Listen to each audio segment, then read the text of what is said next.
소망의 이유.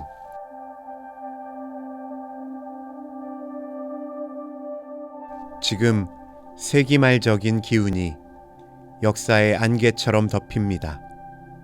사람들은 고뇌, 번민, 권태, 무의미 등으로 삶의 활력을 잃어갑니다. 젊은이들에게 꿈이 없고 백성에게 비전이 없습니다. 그러므로 정치니 경제니 할 것 없이 눈앞에 다가오는 사건만을 깊고 올가매어 그 대목만 넘기면 한숨 돌렸다고 안심합니다. 육신의 안일과 향락을 탐합니다. 무엇이든 긁어먹고 사는 날까지 고생 없이 살자는 식입니다. 혼이 하늘에 통하고 덕이 이웃에 퍼져야 한다는 기독신자도 밤낮 우물쭈물하며 이런 풍조에 말려듭니다. 내가 왜 신자로 부름받았는가? 내가 어떻게 신자 노릇을 제대로 할까 하는 각성도 없는 것 같습니다. 그래서 아래와 같은 내용의 경문이 선포되고 있습니다. 일어서라. 그래서 사람들로 하여 너를 보게 하라. 그리고 당당하게 외치라. 기독신자는 숨어 지낼 수 없습니다. 일어서서 응전해야 합니다. 세속에 굴종하여 바알에게 무릎 꿇을 수도 없습니다. 그리스도인은 불상처럼 방석 위에 앉아 눈을 내리뜨고 생각에만 잠길 수 없습니다. 벌떡 일어서서 점호를 받아야 합니다. 무슨 선한 일이 있어 당신을 부를 때, 복음의 메시지를 위해 전령자를 부를 때, 예, 제가 여기 있습니다 하고 나서야 합니다. 그것이 크리스천의 기백입니다. 하느님은 행동하는 하느님이십니다. 기독교는 역사를 지어가는 행동의 종교입니다. 인간을 죽이는 행동이 아니라 모든 사람을 살리는 행동입니다. 사람들이 보도록 해라. 무엇을 보란 말씀입니까? 추태를 보게 할 것입니까? 우둔을 보게 하랍니까? 추태든 우둔이든 숨기지 못합니다. 사람들이 을에 보고 비판할 것입니다. 보이지 않을 수 없다면 선행을 보여야 할 것입니다. 너희가 열심으로 선을 행하면 누가 너희를 해하랴 했습니다. 크리스천이 자기가 서 있는 고장에서 선행에 열심한다면 그 자체가 빛입니다. 일부러 눈을 감지 않는 한 누구나 보기 마련입니다. 한국은 개방된 자유국가입니다. 크리스천이 각기 있는 분야에서 열심으로 선을 행한다면 기독교와 기독교회가 해받거나 욕볼 염려는 없습니다. 전도도 잘 될 것입니다. 외치라. 우리에게는 할 말이 있습니다. 우리에게는 전해드릴 메시지가 있습니다. 그것이 무엇입니까? 너희 속에 있는 소망에 관한 이유를 묻는 자에게는 대답할 것을 항상 예비하되 온유와 경외함으로 하라 했습니다. 첫째로 우리는 하느님을 모르고 살아왔습니다. 그러나 그리스도 안에서 하느님을 만났습니다. 하느님과 화목했습니다. 내가 의로워서가 아니라 내가 잘나서가 아니라 그리스도가 나를 부르셨을 때 내가 예하고 그분의 부르심에 응답했기 때문입니다. 지금 신자인 나는 그리스도의 사랑 안에 감추어져 있습니다. 그리스도 믿음을 대답할 것입니다. 둘째로 우리는 공중에 매어 달린 것처럼 우리 존재의 근거가 불안하고 흔들리고 종당에는 죽음에 삼킨 바 되는 운명의 인간들이었습니다. 그러나 지금의 우리는 그리스도라는 영생의 반석 위에 서 있습니다. 생의 기반이 섰습니다. 토플레이디가 지은 찬송 만세 반석 열린 이는 우리의 노래가 되었습니다. 셋째로 우리는 성경 가운데서 영원한 진리를 찾았습니다. 진리 자체이신 그리스도와 한 몸 되었습니다. 우리는 그 진리를 먹고 삽니다. 자랍니다. 우리는 성경에서 율법과 선지자를 배우고 그 완성자이신 그리스도를 배우고 사랑하고 그리스도를 통하여 하느님을 사랑하고 이웃을 사랑하고 그 사랑 안에서 세계를 봅니다. 미약하지만 우리 속에도 그런 세계가 싹 터 자랍니다.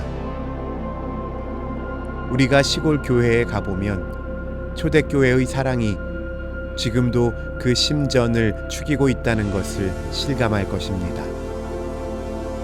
일본인은 그렇게 영리하고 약삭 빠르면서 왜 한국이나 만주나 중국이나 남양에 그 마음의 뿌리를 내리지 못했을까요? 왜 히틀러는 그렇게까지 살벌하고 타민족을 용납하지 못하는 것입니까? 공산당은 왜 그렇게도 외골 씌어서 기독교와 그 밖의 여러 종교와 사상과 진리에 대하여 뭘 이해하고 배격과 숙청에 미쳐 있을까요? 그들이 좀 더 관용성이 있고 마음의 여유가 있었더라면 성공도 기대할 수 있었을 것입니다. 그러나 그들은 그렇게 될 수가 없었습니다. 그들에게는 진정한 기독교적 사랑의 수련이 없었기 때문입니다. 거기 비하면 미국은 보자기가 무던히 넓습니다.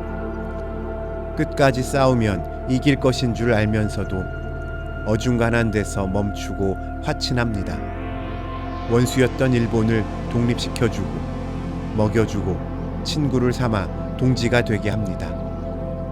물론 공산주의 국가군과의 세력 균형 정책 때문이라 하겠습니다만 그렇다 셈치더라도 원수를 사랑하라는 기독교적 전통이 없었다면 그렇게 관대해지기 어려웠을 것입니다. 넷째로 사랑의 실천은 집단을 요구합니다. 사랑은 사랑의 대상을 요구합니다. 사랑은 혼자 있지 못합니다. 큰 사랑은 큰 대상을 찾습니다. 넓은 사랑은 넓은 대상을 찾습니다. 다시 말한다면 사랑이 클수록 사랑으로 뭉쳐지는 큰 집단체, 사랑이 넓을수록 넓은 범위의 집단체를 만들려 합니다. 성경에서는 그것을 사랑의 몸이라고 합니다. 그래서 교회가 생겼고 세계 교회가 생겼습니다. 교회에서 그리스도를 사랑하고 형제끼리 사랑하고 인류를 사랑하는 것입니다. 그러나 교회도 정작 그 속에 들어와 보면 그리 자랑할 것이 못 된다고 합니다. 그것은 사실입니다.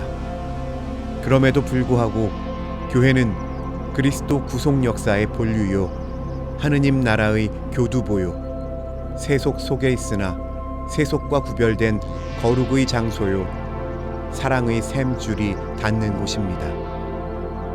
그렇기 때문에 누가 강제하지 않아도 이렇게 서로 모이고 납입고지서 없어도 자진하여 헌금하고 서로 협력하고 받드는 것입니다. 어느 단체에서 이렇게 자유롭게, 이렇게 즐겁게, 이렇게 성실하게 수천 년을 그 생명이 샘터에서 거리에로 끊임없이 흘러 왕양할 수 있었습니까?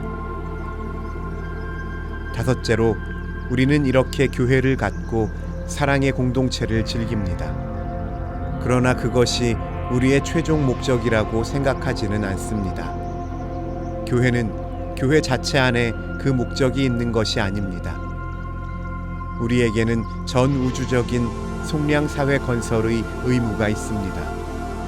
교회는 이것을 위한 전투 야영입니다. 우리의 무대는 세상입니다. 우리는 실직자처럼 비참하지 않습니다. 우리가 때를 얻든지 못 얻든지 끊임없이 하느님 나라 건설에 성실하면 할 일이 너무 많아서 걱정일 것입니다. 권태를 느낄 사이가 없습니다. 우리의 무대는 무한대로 크고 넓습니다. 사람이 봉사할 성의만 있다면 봉사할 기회와 봉사할 장소는 얼마든지 있습니다. 대통령이 청와대에서 봉사하는 것이나 청소부가 지하실에서 청소하는 것이나 그 봉사의 바탕은 하느님 앞에서 다를 것이 없습니다.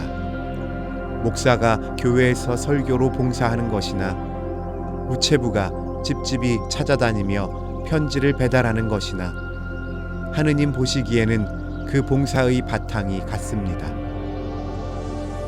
할 일은 무한대로 많은데 왜 할 일이 없을까요? 천국이 우리 것인데, 영원한 생명이 우리 것인데 왜 우리가 무기력합니까? 성령의 감화가 없어서 그렇다고 할 분이 많을 것입니다. 그러나 매사에 우리가 주체요, 성령은 우리를 도와주시는 분이십니다. 우리가 무기력할 때 성령은 우리 속에서 무한한 탄식으로 우리를 대신하여 기도하십니다.